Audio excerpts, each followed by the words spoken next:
Hello friends, ఈరోజైతే మీకోసం టేస్టీగా ఉన్న పనగంటాకు తాలింపు అయితే రెడీ చేసేస్తుంది మా అత్తమ్మ. సో దాని ప్రాసెస్ ఏంటో చూసేద్దాం.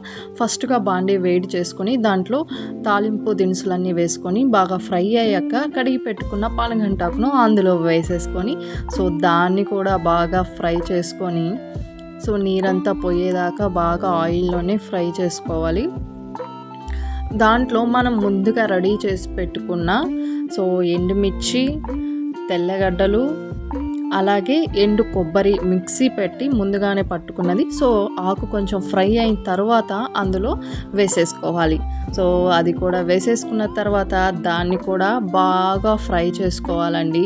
సో పనగంటాకు అయితే నిజంగా హెల్త్కి చాలా చాలా మంచిదండి. సో మనము రోజు తినే ఫుడ్లో ఖచ్చితంగా పనగంటాకు, ఆకుకూరలు చాలా ఇంపార్టెంట్. సో ఫైనల్లీ రెడీ అయిపోయింది. టేస్ట్